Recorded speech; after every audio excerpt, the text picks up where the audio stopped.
everyone. Nice to meet everyone. I like that she said I look impeccable because I'm normally here in like workout clothes and look like a hot mess. So that's not true. But I'm so excited to be here.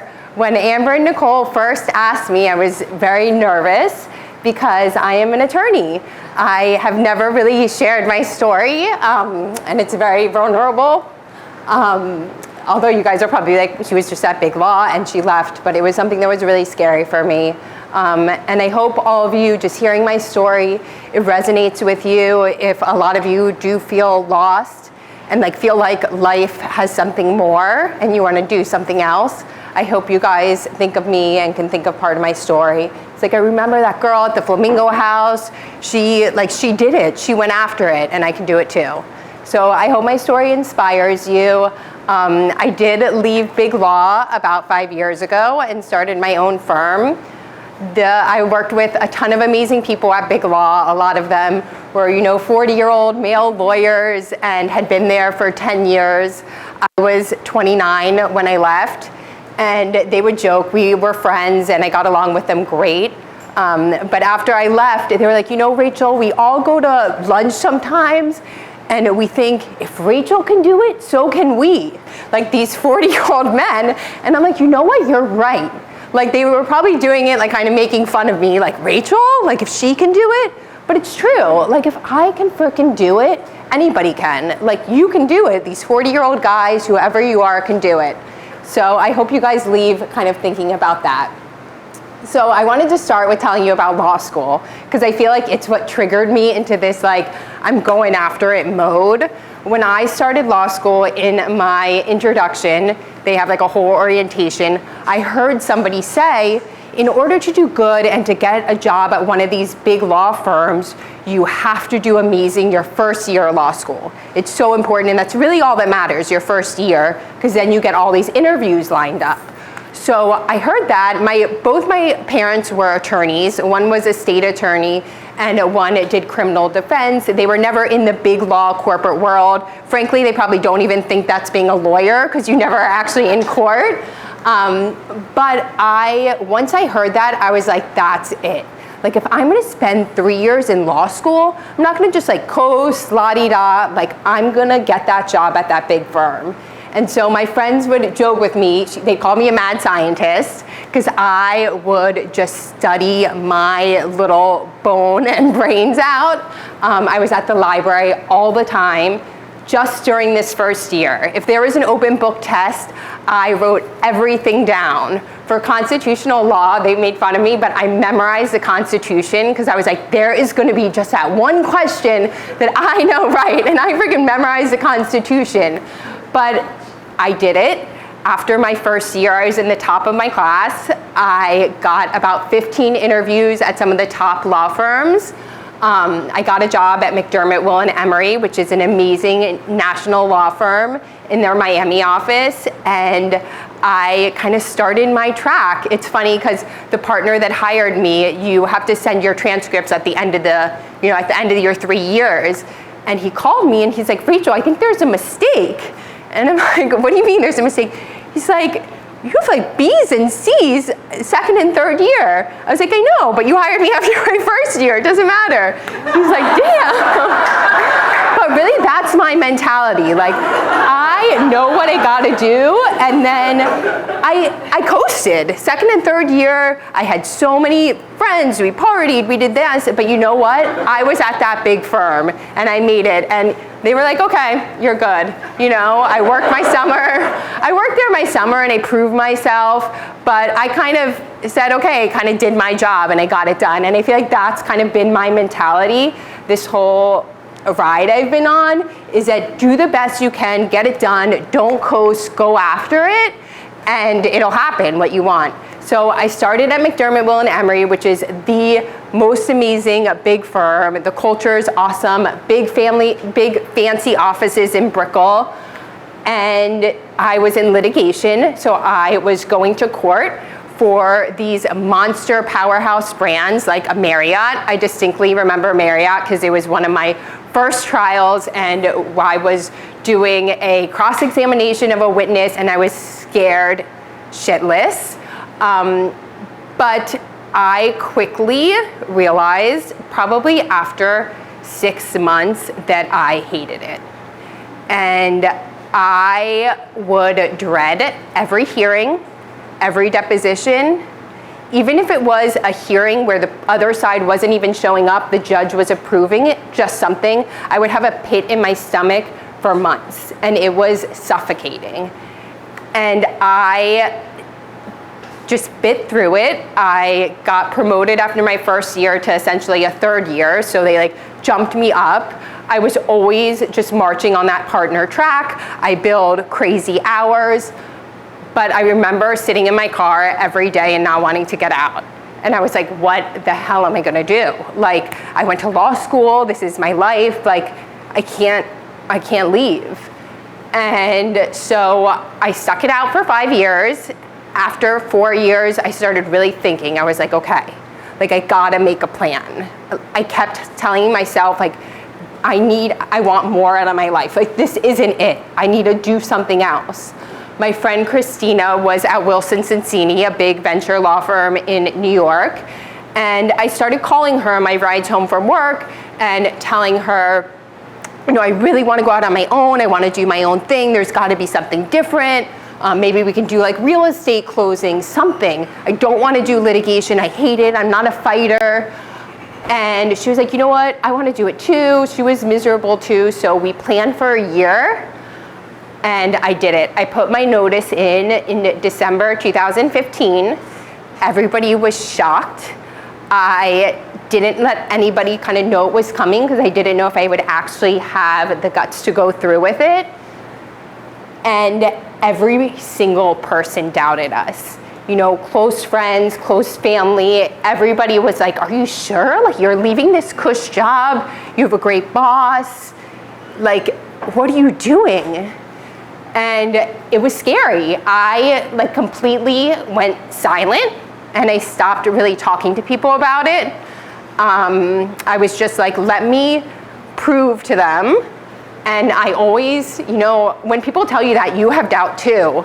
But deep down, I believed in myself and I was like, okay, I'm gonna do this. There's like no plan B, let's go. So it was me and Christina for 2 years, that's us. We had like a little launch party. At that time, we were still maybe gonna do divorce, do family law, do real estate closings. We had no clue. We were just going, like we were just starting. And that's what it took. And like even looking back this day, I'm like, I can't believe we did that. Like I can't believe we had the guts to just leave. We both had these amazing careers set up for us. So the first year, we worked, just the two of us, so hard. I worked from home, and then I heard about the Flamingo House, and Amber gave me a tour when it was like, not even, it was in shambles. And I was like, okay, I think this could work.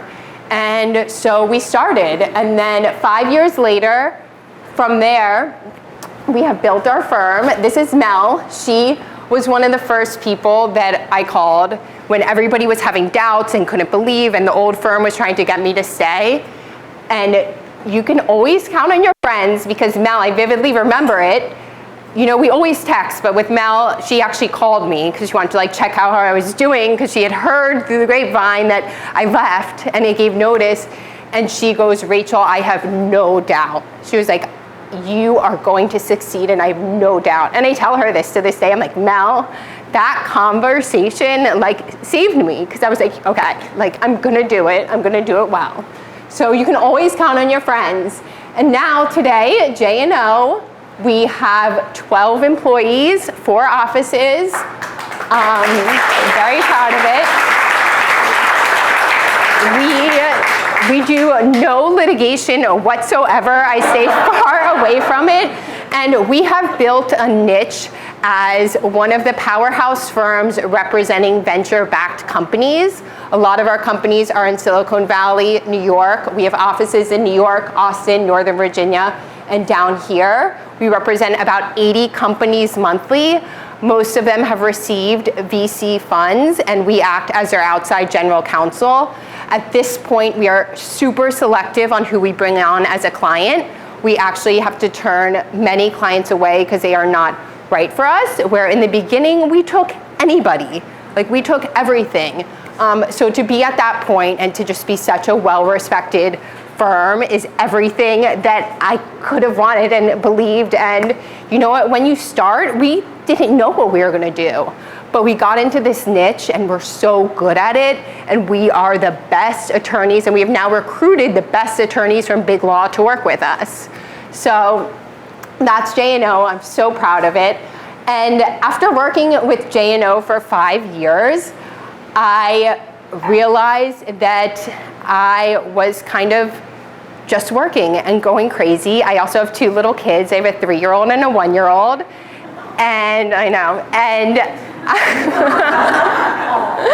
and I was not taking care of my health.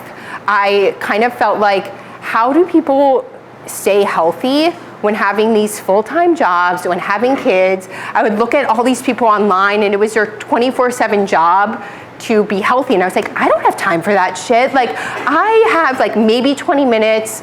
I'm notoriously eaten really bad. I am obsessed with candy. I still have candy in my office, and on conference calls, my nervous habit is to eat Starburst. So like, my girls that work with me will see garbage cans full of Starburst, and they'll be like, Rachel, and I'm like, I know, you weren't here. It's my guilty conscience. But I would also just eat bad. Like, Amber would say, like, who ordered Chick-fil-A, Uber Eats? And I'd be like, shit, it's me again. But I'm just like, I'm so hungry, I'm busy, I just wanted a sandwich. And so in the beginning of this year, I was like, that's it. I'm changing my ways. I'm gonna eat super healthy and just not go crazy about it. I'm gonna have a ton of salads. I'm gonna work out. I'm gonna start running. I'm gonna start going to workout classes, and I'm gonna commit to 3 days a week. Because to me, that seems manageable. I can do 3. So I got a group of my friends together that all were, modern women, working or not, and said, they all were like, wait, I wanna get healthy too. And I was like, okay, let's do this together. It snowballed, and a few weeks later, I had 7 groups of friends all doing it and wanting to get healthy. And I started realizing that there is something out there that for the modern woman that just wants to get healthy and wants to do it with her friends. So from there, my company, Ami, was born. So now I'm in another shit moment of like the scariness of having a new company and starting something. I have built a team. There's 7 of us that are working on Ami. The main person is Robin. She's our creative director. She's based in New York. She came from Rent the Runway, and it was super important for me for our branding that everything is fresh and elevated. When I really wanted to get healthy, I felt like there was no brand out there that really spoke to me. I wasn't going to join something and then have to sell it to my friends. I just wanted something fun and really focused on health. So we have an RD, Tori, on our team that really goes behind the science of it. So our first event was a marathon in Malibu, and in my fashion, if I was going to do this company, I was going to do it right. So I cold reached out to Peloton's social media director. I found her information on LinkedIn, and I messaged her and just said, hey, I have this new company that I'm starting. It's all about getting healthy with your friends in a really fresh and fun, elevated way. And she wrote back, she was like, can you talk on Tuesday? And I was like, oh my gosh, if this is our first brand partner, like this would be amazing.